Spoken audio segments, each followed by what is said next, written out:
Good evening and thanks for joining us on Nationwide today. I'm Elizabeth Omori. We begin on a cheering note. The worshippers abducted in Kuriminwala village, Kajuru, local government area of Kaduna State, have been released. The freed victims, including women and children, are currently at the government house, Kaduna, awaiting the arrival of officials for a formal reception to welcome them back from captivity. Details will come in our subsequent bulletin. And our correspondent, Umar Ajinge, who is live in Kaduna at the government house, will bring us up to speed about... I will be joining Argungu later in the course of the bulletin. Moving on, meanwhile, President Bola Tinubu has ordered the deployment of an army battalion to Kayama local government area of Kwara State, where Boko Haram terrorists overnight killed helpless villagers in Woro. In a statement through the Special Advisor, Information and Strategy, Bayo Nanga, the President said the new military command will spearhead Operation Savannah Shield to checkmate barbaric terrorists and protect defenseless communities.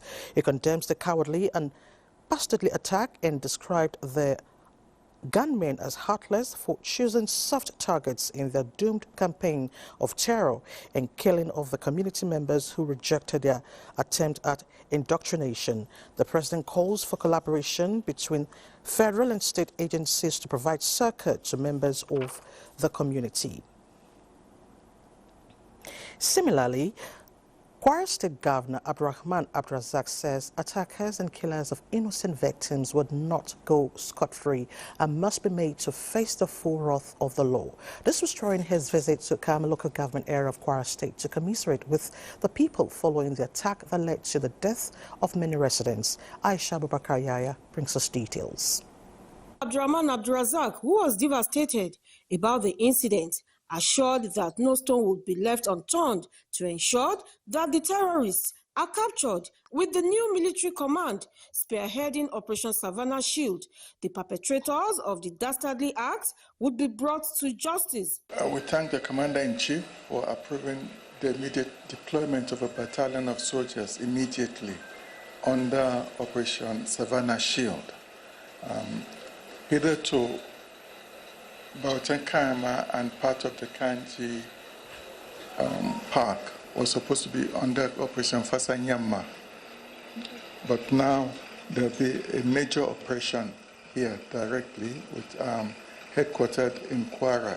The Emir of Kayama, Alhaji Umar Muazu, confirmed that victims have been given mass burial according to Islamic rites. These people are at the edge of the national park, very large are more than Zimbabwe, the one in Borno State. And it's very porous, very empty, and it's habitat food. But they want a consolidated and comprehensive military conflict involving Kwara and Niger that can uproot them. The governor was also at Woro, one of the communities attacked by bandits, to commiserate with them as he re-echoed the readiness of both the federal and state government's resolve towards ensuring maximum security in those axes.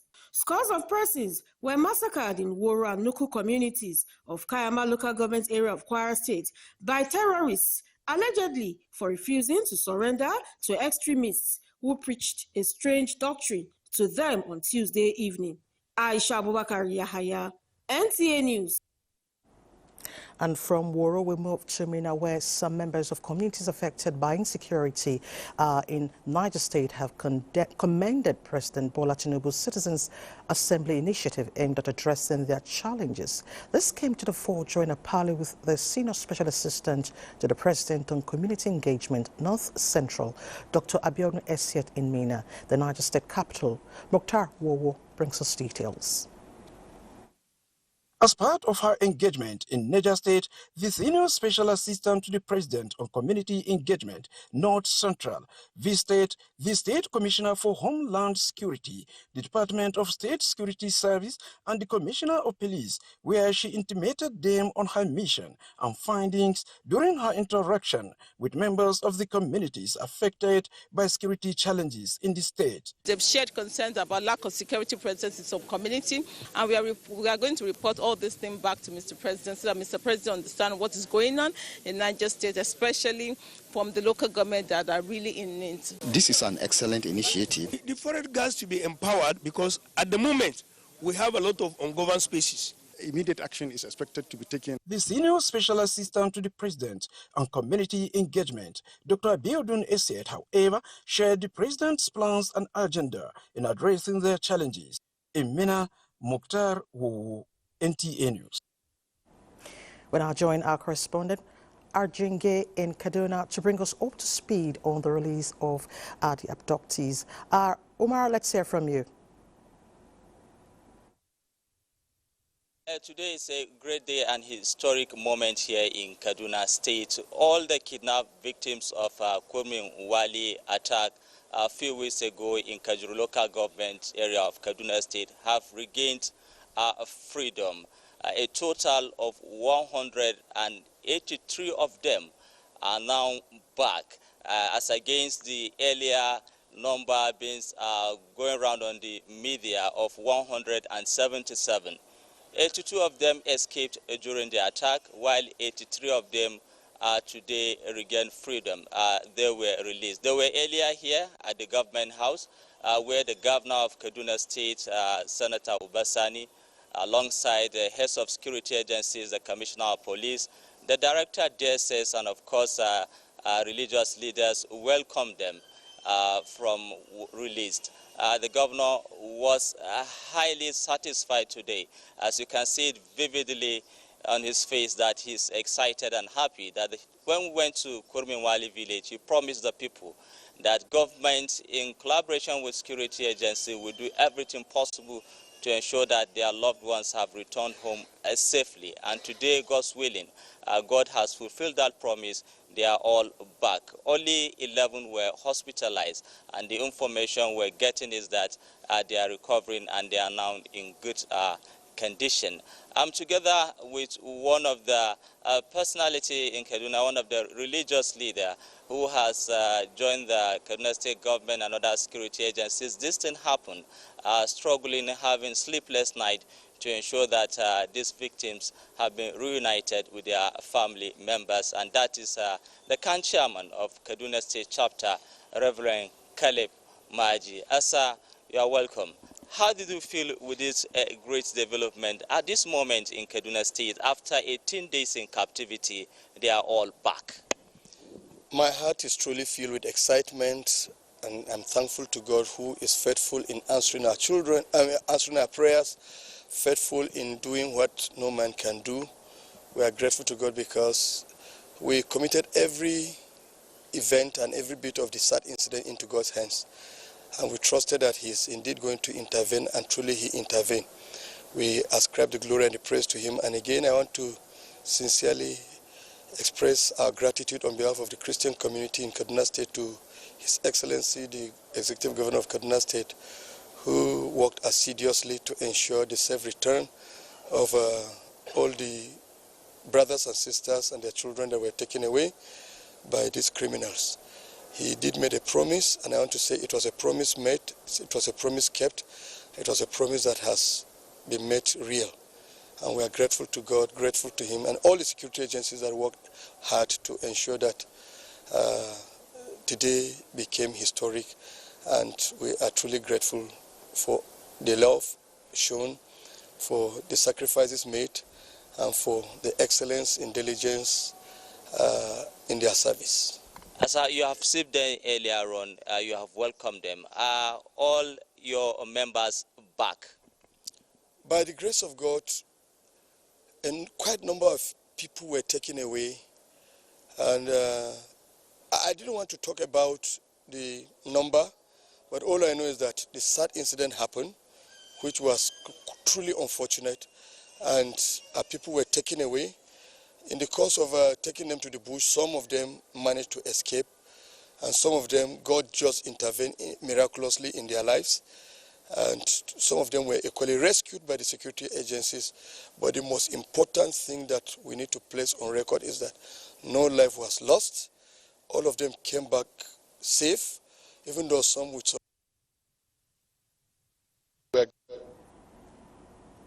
We are grateful to God who spared their lives and has reunited them back to us and with their families. Thank you very much at this moment, Reverend Caleb Maji, and that is the Chairman Kaduna State Chapter, who has been part of this struggle to ensure these victims have been reunited with their families. The victims include very young, small children, women. I've even seen a pregnant woman. But the good news is that they are all back safely, and the Kaduna State government said they're going to ensure that they are medically fit before they will further reunite them with their families. For now, they will be in the Kaduna State Children's Shelter to receive some psychological treatment and, of course, some medical attention. We'll keep you updated on their well-being and how they're doing, by God's grace. Thank you.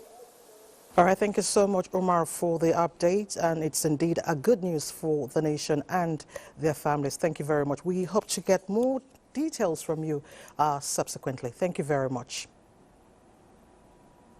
Moving on, the headquarters Joint Task Force Northeast Operation Hadinkai has hosted visits by key international humanitarian partners and regional stakeholders, underscoring strengthened civil-military cooperation, humanitarian access and regional economic stability in Borno State. Leading their engagements, their Deputy Director, Field Operations, United Nations Department of Safety and Security, Florence Paulson, to deepen collaboration aimed at safely delivering humanitarian assistance to vulnerable and hard-to-reach communities. The Theater Commander, Joint Task Force Northeast Operation Hadinkai, Major General Abdusalam Abubakar, acknowledges UNDSS's critical role in facilitating humanitarian operations as the security situation has largely been contained, but civil vigilance remains essential. Also, the international community of the Red Cross calls for continued collaboration to ensure safe delivery of humanitarian and medical services to IDPs. A statement by the spokesperson, Joint Task Force, says the OPHK's support to the ICRC operations has enabled access for family reunification and other benefits. In other news, efforts to make Edo State safe for residents are ongoing. This is why the state government is paying serious attention to data collection and enforcement of color code for commercial vehicle operators in the state. In this report, Udwak Obong Achibong examines efforts by the state government to strengthen security through enforcement of approved color code. People are into public transportation in the state's capital without painting their vehicles with the state color of yellow and fire red. This is unacceptable to government, especially as it has received complaints of unpainted vehicles being used for various crimes. It's the best idea because through the color code, government can know each driver with their vehicle. If they put it in a good hand, like this Iceman, and I don't think there will be anything bad in it. Since the beginning of the year, the state government has extended the renewed enforcement initiative 3 times. It is part of its resolve to give a listening ear, but does not call for defiance. There are some people who are recalcitrant, so those are the people we are going to enforce when we going to commence enforcement. We believe that when we paint these vehicles with the QR code serial number we're going to give to them, that we in a way stem those criminality in the transport sector. The State Ministry of Transport is urging commercial vehicle owners to visit the ministry and be profiled. In Benin, Udwakobong Achibong, NTA News. Let's now join Udwak Obong live in Benin for more updates on the color code. Udwak, let's hear from you. How are people responding to this initiative? Thank you very much. Yes, we are looking at the color code for commercial vehicle owners in Benin City here. Yes, a lot of factors have necessitated this initiative by the state government. For instance, let me paint a scenario here. I am at Donson Road, one of the major roads in Benin City. And of course, it links Sapele Road. It also links Benin, Lagos and Benin Akure roads. But you see that it's also notorious for what people normally call one chance or criminal activities of sort. You see a situation, somebody can be inside the bus and the driver would pretend as if he wants to help you open the door. They have a way of doing it. And if you are not careful in opening that door for you, your phone can be snatched. And so these are part of the criminal activities that are involved with commercial vehicle owners, which when I spoke with the Commissioner for Transport, he said commuters have complained a lot about this kind of activities, phone snatching, one chance, kidnapping, and the rest. And so this has made the state government to say all drivers, if you are planning the road on a commercial purpose, you should be able to acquire the state code, which is yellow on fire red. Every vehicle, commercial vehicle owner should be able to have this color. And when I spoke with the commissioner, he said a lot of them are complying. And equally, the state government will be giving them a QR code. It will be like a security for them so that the government can really have the data at the end of the day of who is a commercial vehicle owner in the state. And government is saying this is an initiative of government. It's something that is renewed. It has always been in the state, but the state government is so serious about it because it wants to fight insecurity in Edo State.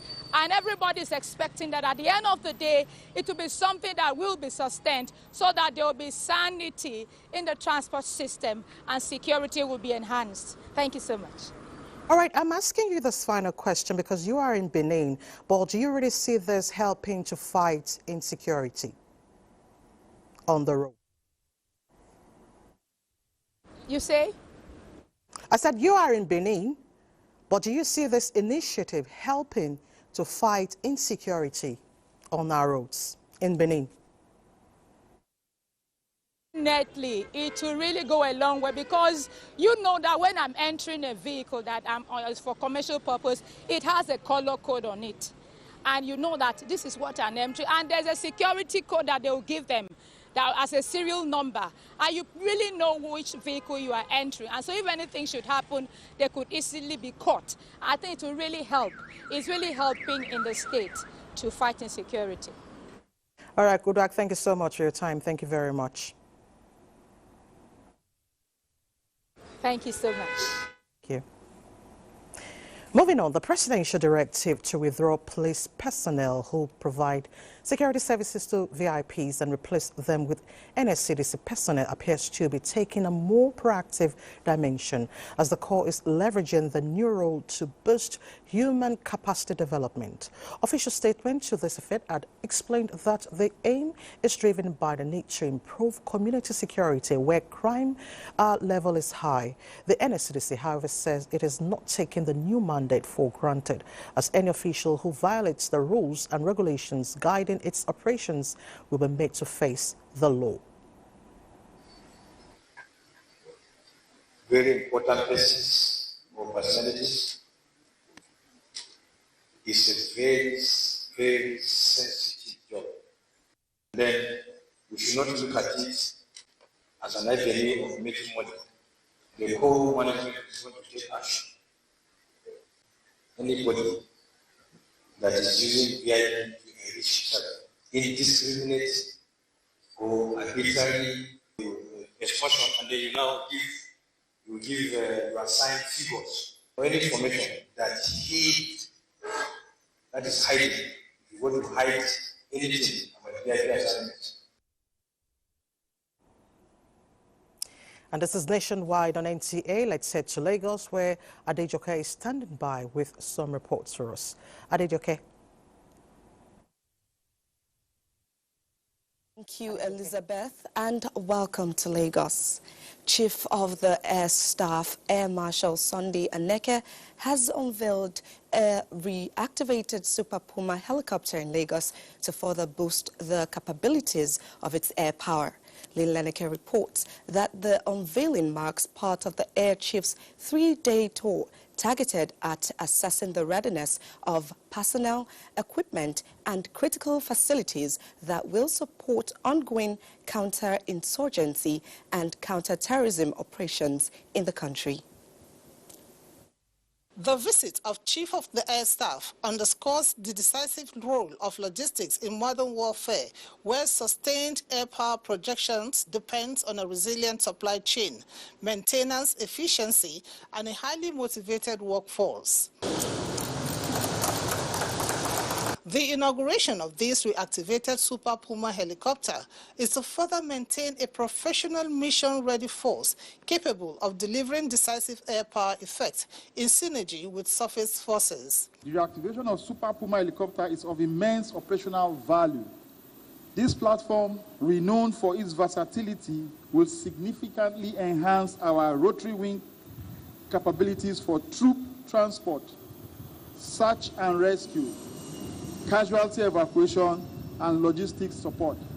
Its return to service therefore directly strengthens our ability to support joint operations, not only here in the maritime and coastal environment of Lagos, but also in our counterinsurgency and anti-banditry operations in other theaters and parts of the country. Inaugurating the infrastructure project at 055 NAV Camp, Legico Barracks on Victoria Island, the Chief of Air Staff also reaffirmed that personnel welfare remains critical to mission successes. Adequate housing significantly reduces welfare-related pressure, promotes stability on the home front, and enables our personnel to devote their full attention to assigned operational duties. The Chief of Air Staff earlier paid a courtesy visit on the Governor of Lagos State, Babajide Sanwo-Olu, reaffirming the enduring strategic partnership between the Nigerian Air Force and the state government. In Lagos, Leneke, NTA News. Strengthening collaboration between the Nigerian Exchange Group and the Nigeria Police Force is necessary in curbing capital market-related misconducts and crimes. It also expands the scope of the capital market and improves market performance and the economy. This was stated during the historic visit of the Inspector General of Police, Kayode Egbetokun, to the Nigerian Exchange Group, NGX, where he closed trading in Lagos. Amaka Owo reports. The closing gong by the Inspector General of Police, Kayode Egbetokun, signaled the end of midweek's trading and the beginning of a new collaboration that reinforces beneficial relationship between the Nigerian Exchange Group and the Nigeria Police Force. The significant partnership, the NGX believes, will attract further listings of other companies affiliated to the Nigeria Police Force on the NGX, known for integrity and transparency. What the Inspector General of Police is doing in protecting us in this country, despite the security challenges, especially of the operators you are seeing here, the quoted companies, in supporting the Nigerian Police Trust Fund, will continue, and we are going to insist that we go ahead and go further than what we have done. This relationship, it sends a story, it sends a signal. That signal is that the Nigerian capital market will operate on a very transparent manner. And indeed, for whoever is interested in coming to this market, you know you are safe. The first ever visit of the Inspector General of Police was witnessed by other high-ranking officers of the force, the leadership of the Nigerian Exchange Group, Directors General of the Securities and Exchange Commission, Debt Management Office, and other key players, including the Zonal Director of the Nigerian Television Authority, Lagos Network Center, Evelyn Musu. In Lagos, Amaka O, NTA News. That's our contributions from Lagos. Nationwide, we'll continue with Kemi Akinwande in Ibadan after the break.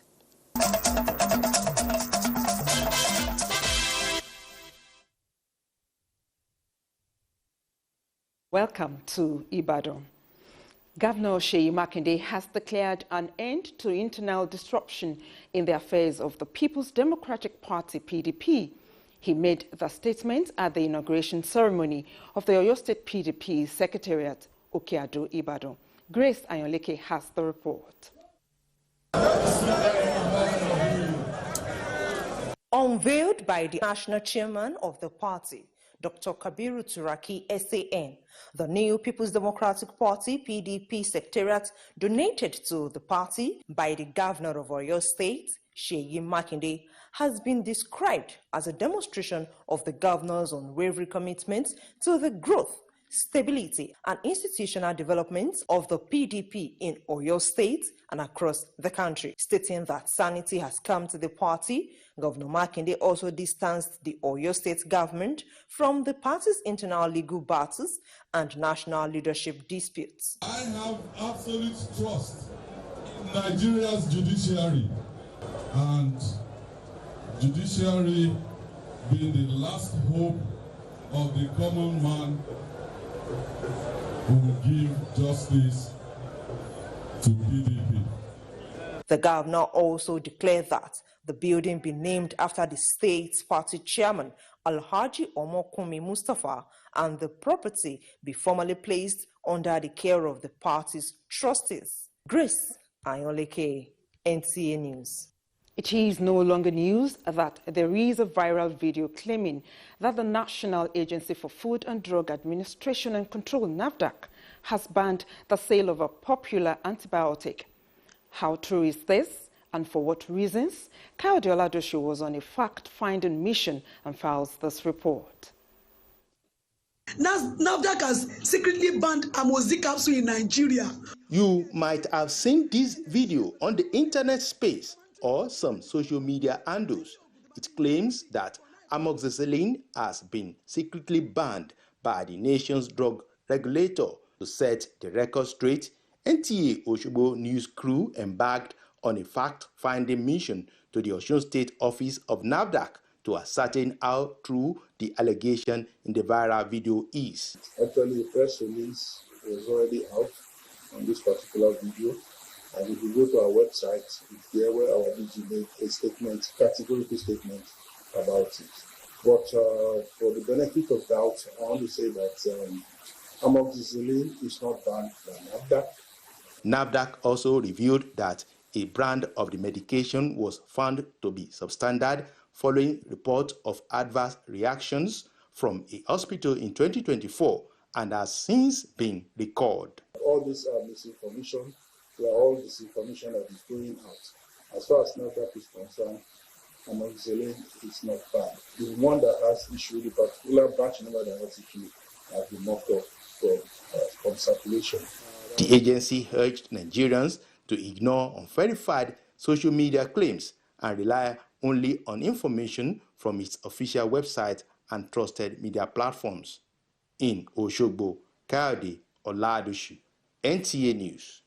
That does it from Ibadan. More reports with Elizabeth in Abuja. Don't go away.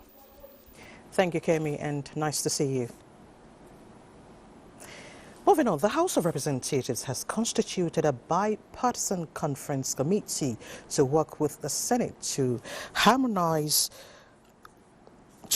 areas of difference in the Electoral Act amendment bill passed by both chambers. House spokesman Akin Rotimi says this is in accordance with the legislative procedure ahead of final passage of the bill by the National Assembly. The conference committee has Representative Adebayo Balogun as chairman and Representatives Fred Agbedi, Sadat Soli, Ahmed Jaha, Igware Enwo, Seidu Abdullahi and Zainab Gimba as members. The House of Representatives reiterates its commitment to advancing electoral reforms that strengthen transparency, credibility, and public confidence in Nigeria's democratic process. In another development, in a renewed push to broaden international engagement with the Borno State government, a high-level delegation from the United Nations and the Embassy of Egypt paid an ambassadorial visit to Maiduguri. The visit was led by the Minister of Humanitarian Affairs and Poverty Reduction, Dr. Bernard Doro. Pauline Kujivana reports.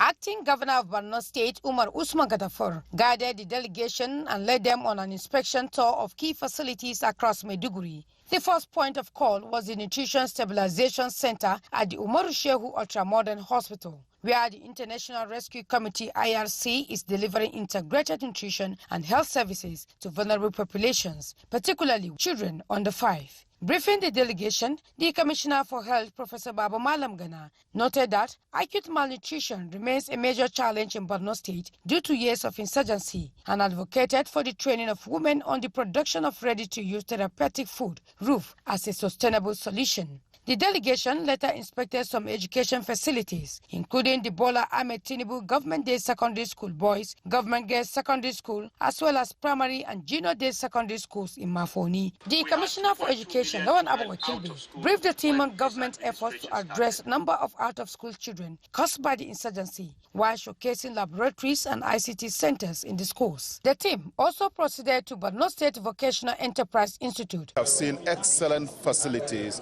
that is ready to train and to graduate people out of poverty. With the Minister of Humanitarian Affairs, we are looking for possibility of domestic resource mobilization. The visit, facilitated by Governor Babagana Umar Zulum, in collaboration with the Federal Ministry of Humanitarian Affairs and Development Partners.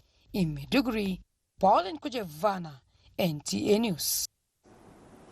Away from humanitarian affairs, with less than a week to the staging of the famous Argungu International Fishing and Cultural Festival, preparations are in top gear as Kebbi State government concludes arrangements aimed at delivering a colorful event. Abdul Mohammed Bawa reports. The Argungu International Fishing and Cultural Festival, one of Africa's most celebrated cultural heritage events, is expected to attract thousands of local and international tourists, cultural troops, fishermen, and other stakeholders from across the world to Argungu in Kebbi State. A visit to key festival sites reveals intense preparations, including the rehabilitation of the historic fishing arena, the upgrading of access routes, beautification of Argungu town, and the reinforcement of security architecture to ensure a hitch-free celebration. Venues of all events are almost 100% ready, and accommodation for our invited guests are virtually secured. Security personnel be mobilized, so we look forward to receive guests from all corners of the world. Residents of Argungu have expressed excitement over the renewed commitment of the state government to restoring the festival's global status. The Argungu International Fishing and Cultural Festival is not only a celebration of fishing and culture, but also a platform for projecting Kebbi State to the world as a hub of tourism, peace, and investment opportunities. In Argungu, Kebbi State, Abdul Mohammed Bawa, NTA News. Let's now join Abdul Jalil in Kebbi to tell us more about this festival. Abdul Jalil, what should the world be expecting from the Fishing and Cultural Festival this year? Thank you, Elizabeth. All are set for the Argungu International Festival and Fishing Festival this year. The Argungu International Festival is a long which has been taking place for a long period of time, which by 1970 the federal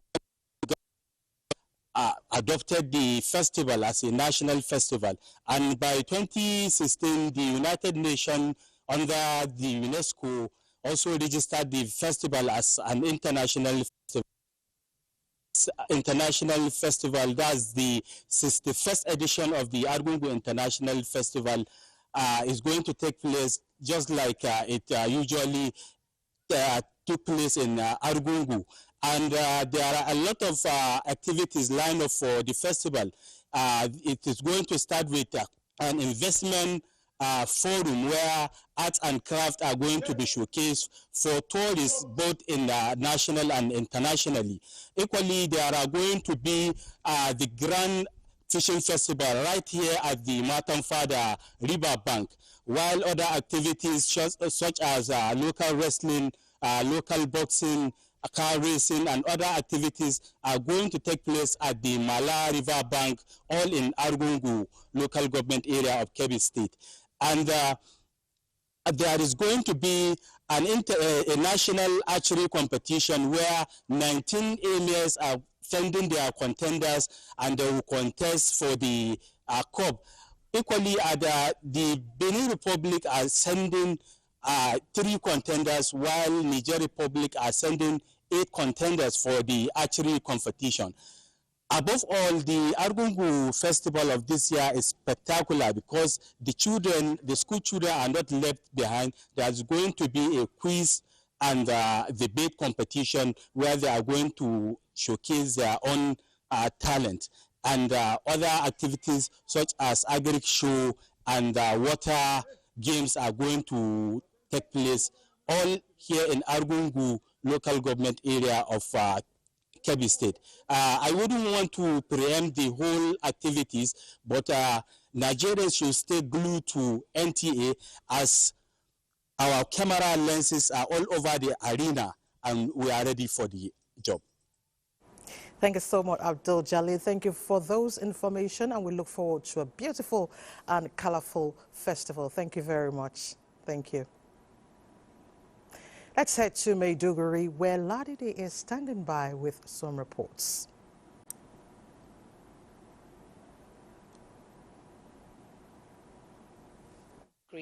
The Petroleum Technology Development Fund, PTDF Center for Personal Studies, Department of Geology, University of Maiduguri, has held its 3rd annual workshop to deepen conversations around petroleum exploration in the Chad Basin and strengthens research-driven solutions for the sector.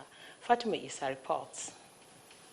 The workshop themed petroleum exploration activities in the Nigerian sector of the Chad Basin brought together academics, researchers, industry experts, and students to reflect on progress made and chart new strategies for unlocking the basin's energy potential. Declaring the workshop open, Vice Chancellor of the University of Maiduguri, Professor Muhammad Laminu Mele, described the gathering as more than an academic exercise, commending PTDF for its consistent support to research and capacity building in the petroleum sector, a critical driver of national development and energy security. Research alone cannot give us the real practical benefits of oil and gas in the country, and that is why this workshop is really very important.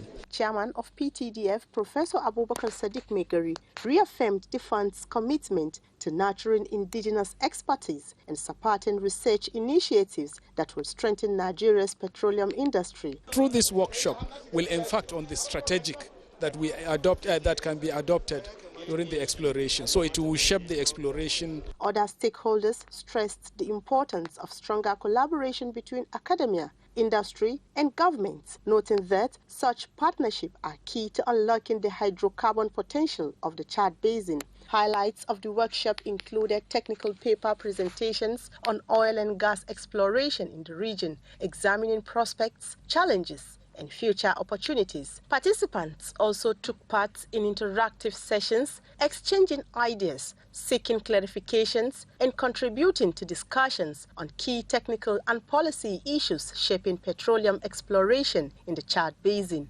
In Maiduguri, Fatima Issa, NTA News.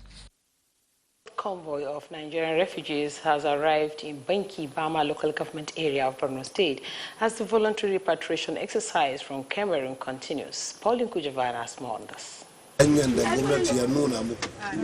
Having formally bid farewell in Marwa by the governor of Cameroon's Far North region, Mijinyawa Bakari, a total of 700 refugees comprising 105 households returned from the Minawawa refugee camp in Cameroon. On arrival at the Nigerian border, the refugees were first taken to a designated reception facility for documentation and profiling before being transported to their permanent homes. The house, supported by the UNHCR, were constructed by the Borno State government as part of ongoing resettlement efforts. Chairman of the subcommittee on repatriation, Lawan Abawa Kilbe, disclosed that each household received a return package which includes 100,000 naira for the household head, 20,000 naira per wife, mattresses and wrappers. In addition, the National Commission for Refugees, Migrant and Internally Displaced Persons distributed food items such as bags of rice, beans, millet, cooking oil and seasoning to support the returnees' reintegration. Addressing the refugees at the reception center, Wakilbe warned against attempts to exploit the repatriation process for economic benefits, saying government records will be verified to identify individuals who had already resettled in Banki while retaining refugee status, as offenders will be denied housing and return packages. Meanwhile, authorities say 2 more convoys of refugees are expected to arrive in Banki in the coming days. In Maiduguri,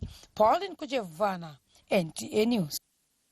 These are the trending stories from the Home of Peace. Nationwide, we'll continue with Elizabeth in Abuja. After this time out, stay with us. It's still nationwide on NTA. Now let's talk health. Coordinator Minister of Health and Social Welfare, Professor Mohammed Ali Pati, has launched Empowerment Academy Nigeria in Abuja, a strategic platform to boost skills development and Nigeria's healthcare value chain. The academy will address the gap in industry-ready professionals training, especially in pharmaceutical, manufacturing and life sciences, addressing critical gaps in practical skills. Professor Pati emphasized that initiative aligns with President Bola Ahmed Tinubu's vision to make Nigeria a manufacturing hub and create quality jobs. And they walk the path to realize it. Nigerians will see that this vision is real and that Nigeria can be a manufacturing hub, can unlock the healthcare value chain. The first phase, which we are launching today, the virtual platform, is going to provide about at least 40 different courses, ready-to-use courses. And Honorable Minister, these courses are going to be free of charge to all Nigerians. Conventional vision and national goals of becoming self-reliant for medical and pharmaceutical products. For qualified Nigerians for the next 2 years, which includes classroom learning, lab practice, mentorship, and factory-style training to equip young Nigerians with technical skills.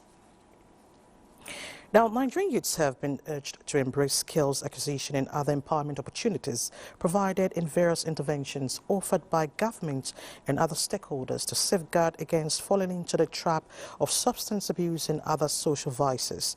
Chairman of the National Drug Enforcement Agency, Brigadier General Mohammed Buba Marwa, gave the charge of the training and empowerment of 10,000 young Nigerians in practical skills in Abuja. He expressed happiness that the program aligns with the renewed hope agenda of President Bola Tinubu's administration on youth empowerment, skills acquisition, job creation, and social inclusion. He encourages stakeholders to partner NDLEA to design and implement programs that give youth skills, dignity, purpose, and a sense of belonging. The Sokoto State government has spent over 3 billion naira on procuring fertilizers for distribution to its dry season farmers. Flagging off the sales in Wodono local government area, Governor Ahmed Aliyu warns against any attempt by middlemen to undermine government's intervention aimed at supporting farmers to enhance agricultural productivity. Asma Habibu Shagari reports. A total of 102 trucks of urea and NPK fertilizers have been procured for distribution to farmers across Sokoto State. Under the arrangement, each local government area is allocated 2 trucks of urea and 1 truck of NPK fertilizer to be sold to farmers at subsidized rates. A bag of urea is sold at 19,000 naira, while NPK is sold at 18,000 naira, strictly for genuine dry season farmers. Governor Ahmad Ali reiterated his administration's unwavering commitment to transforming agricultural production to achieve sustainable food security in the state and Nigeria. The Lugu Dam and Quarry irrigation project will soon be completed to support year-round farming activities in line with the government's 9-point SMART agenda. Agricultural mechanization is key to achieving our food security goals.